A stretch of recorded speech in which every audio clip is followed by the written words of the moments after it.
मोदी विरोधियों को लगा एक और करारा झटका। अब तो सीजीआई चंद्रचूड़ भी करने लगे हैं पीएम मोदी की तारीफ। सुप्रीम कोर्ट के मुख्य न्यायाधीश ने बताई ऐसी बात, बीजेपी खुशी से झूमी। जब मुश्किल में थे सीजीआई तो पीएम मोदी ने भेजी थी मदद। सीजीआई की बात सुनकर चिढ़ गया विपक्ष। सुप्रीम कोर्ट के चीफ जस्टिस चंद्रचूड़ वक्त वक्त पर मोदी सरकार को नसीहत देते रहते हैं, जिससे वो कई बार सोशल मीडिया पर मोदी समर्थकों के निशाने पर भी आ जाते हैं। अब सीजीआई ने एक ऐसी बात कह दी है जिससे मोदी विरोधियों को सांप सूंघ जाएगा। पीएम मोदी की चीफ जस्टिस ने जमकर तारीफ की है। यह तारीफ सुनकर विपक्ष को करारा झटका लगा है। विपक्षियों के खेमे में आग लग गई है। मोदी विरोधी समझ नहीं पा रहे हैं कि वो करें क्या, तो वहीं बीजेपी खेमे में खुशी की लहर दौड़ गई है।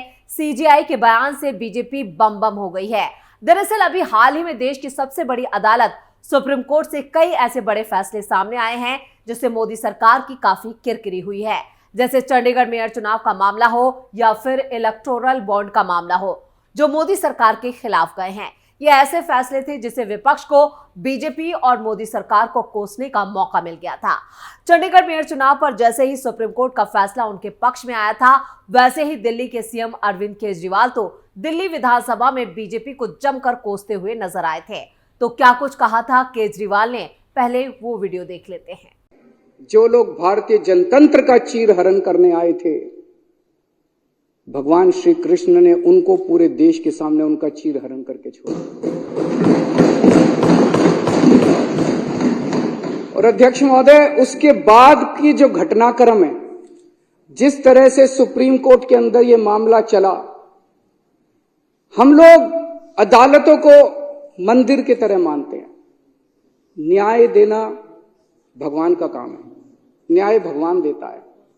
इसलिए जज को भगवान का, जब जज अपनी कुर्सी पे बैठ के फैसले सुनाता है तो कहा जाता है कि एक तरह से भगवान फैसला सुना रहा है। लेकिन कल जो कुछ सुप्रीम कोर्ट के अंदर घटा, वो उससे कुछ ज्यादा ही बड़ा था। ऐसे लगा जैसे उस सुप्रीम कोर्ट के अंदर भी कहीं ना कहीं श्री कृष्ण मौजूद थे। तो देखा आपने कैसे सीएम केजरीवाल या कहे ठग और नटवरलाल ने बीजेपी को जमकर लताड़ा है, क्योंकि सुप्रीम कोर्ट का फैसला आम आदमी पार्टी के फेवर में आया है। अब चंडीगढ़ में आपका मेयर है, वहीं इससे पहले जब सुप्रीम कोर्ट का फैसला केजरीवाल के खिलाफ आया था तो दिल्ली के सीएम ने सबसे बड़ी अदालत पर ही सवाल उठा दिए थे। लेकिन अब सीजीआई ने खुद पीएम मोदी की तारीफ करके विपक्ष के पैरों की जमीन खिसका दी है। सुप्रीम कोर्ट के मुख्य न्यायाधीश डीवाई चंद्रचूड़ ने गुरुवार यानी 22 फरवरी को सुप्रीम कोर्ट परिसर में केंद्र आयुष का समग्र कल्याण उद्घाटन किया। मुख्य न्यायाधीश ने बताया कि वो योग करते हैं और शाकाहारी आहार का पालन करते हैं। आपको बताएंगे कि इस मौके पर सीजीआई ने कैसे पीएम मोदी की तारीफों के पुल बांधे, लेकिन उससे पहले वो वीडियो देख लेते हैं जिसमें सीजीआई आयुष समग्र कल्याण का उद्घाटन कर रहे हैं।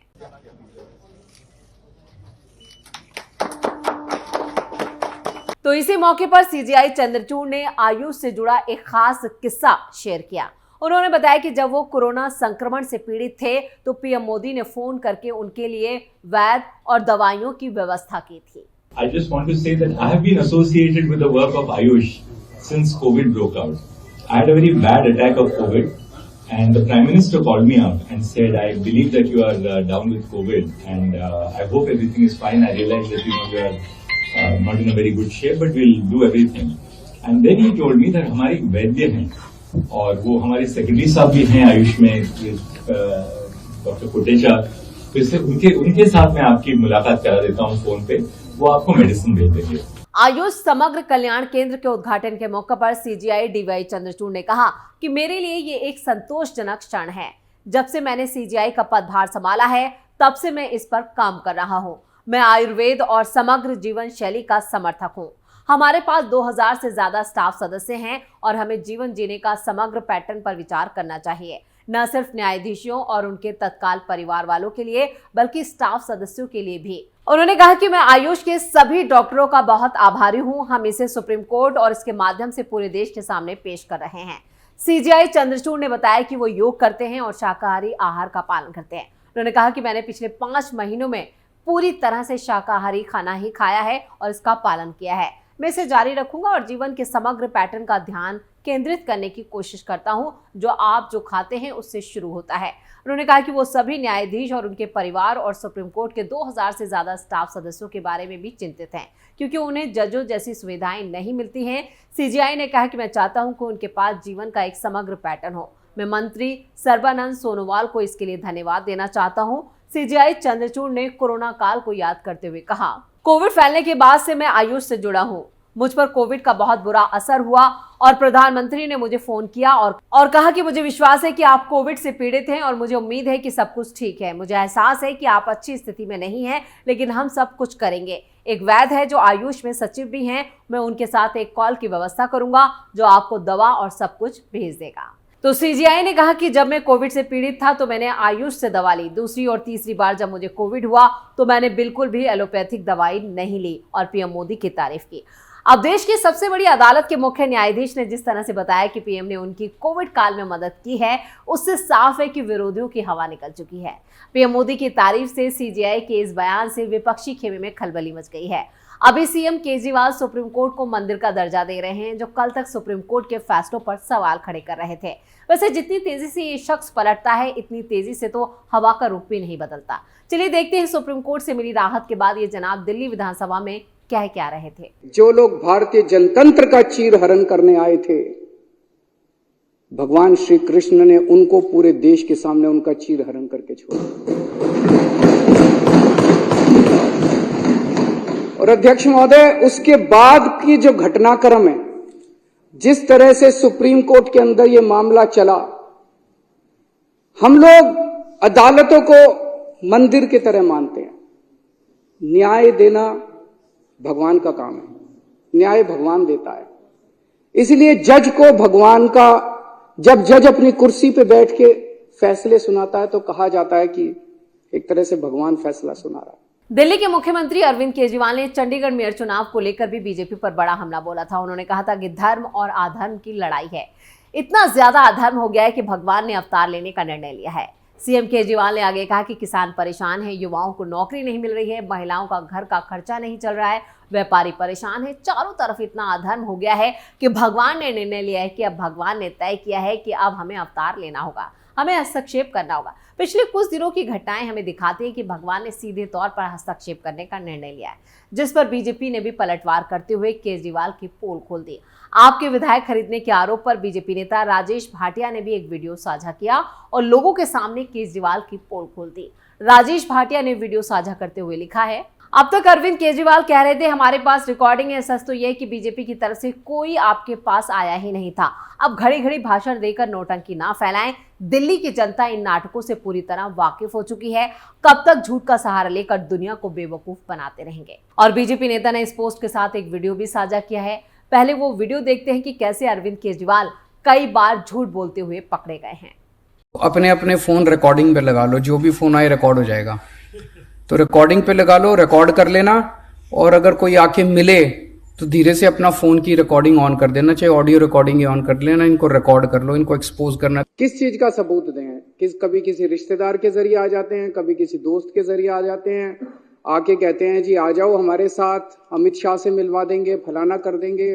उसकी कोई आदमी कोई टेप रिकॉर्डर जेब में लेके थोड़ी घूमता है कि कोई आएगा और मैं उसको टेप कर लूंगा। किस चीज का सबूत दे? अब दिल्ली विधानसभा में 21 फरवरी को मुख्यमंत्री और आम आदमी पार्टी के राष्ट्रीय संयोजक अरविंद केजरीवाल ने सुप्रीम कोर्ट के चंडीगढ़ मेयर चुनाव के नतीजों को पलटने के मुद्दे पर बीजेपी पर निशाना साधा था। भगवत गीता का हवाला देते हुए भी केजरीवाल ने कहा कि भगवान ने हस्तक्षेप करने का फैसला किया और बीजेपी के प्रचलित अधर्म का सर्वनाश कर दिया।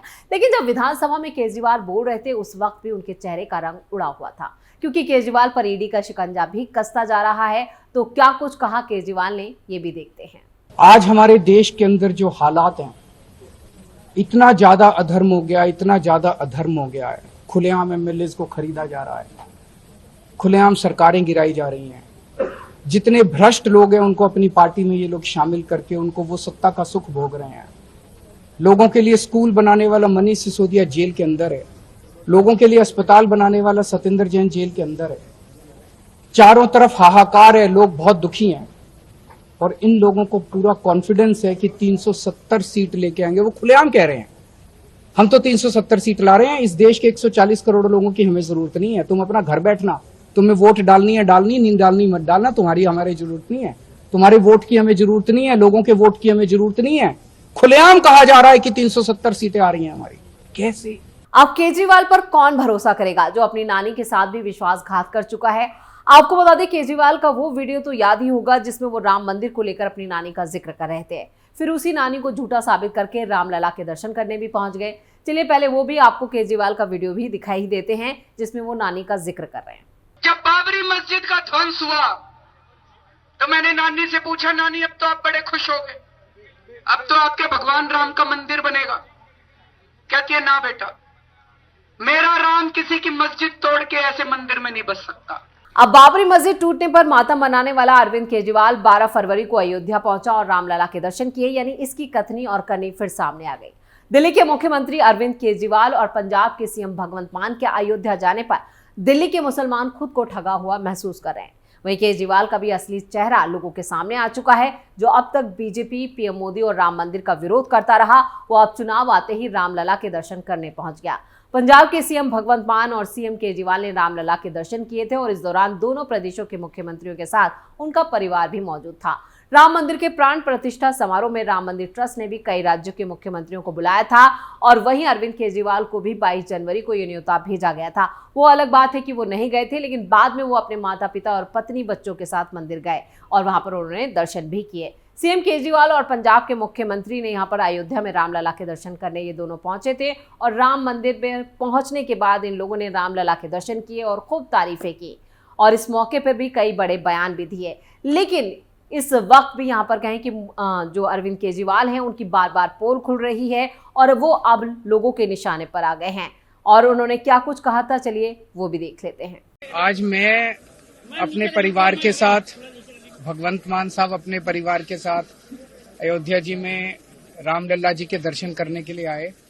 मेरे साथ मेरी पत्नी, मेरे माता पिता, मान साहब के साथ उनकी पत्नी, उनकी माता जी, हम सब लोगों को आज दर्शन करने का सौभाग्य प्राप्त हुआ और अंदर रामलला जी के दर्शन करके एक असीम शांति का अनुभव हुआ। बहुत अच्छा लगा, उसका वर्णन नहीं किया जा सकता। ये पूरे देश के लिए, पूरे समाज के लिए, पूरे विश्व के लिए बहुत सौभाग्य की बात है कि इतना भव्य और अच्छा सुंदर मंदिर बन के तैयार हुआ है और डेली लाखों लोग दर्शन करने के लिए आ रहे हैं। उनकी आस्था देख के दिल गदगद हो जाता है और मैंने भगवान से प्रार्थना की सबकी सुख शांति के लिए, सबके स्वास्थ्य के लिए और भारत देश बहुत तरक्की करे। तो देखा आपने किस तरह से केजरीवाल यहाँ पर लोगों को बेवकूफ बना रहे हैं और लगातार इस तरह के उनके बयान आते हैं जिनके बयानों में भी काफी विरोधाभास होता है। अब एक बार फिर उनकी चोरी पकड़ी गई है तो वहीं सीजीआई ने पीएम मोदी की तारीफ करके भी विपक्षी खेमे में खलबली मचा दी है। तो ये थी हमारी स्पेशल स्टोरी। वीडियो कैसा लगा नीचे कमेंट बॉक्स में अपनी राय जरूर दें। वीडियो को लाइक करें और शेयर करें। कैपिटल टीवी को सब्सक्राइब करें।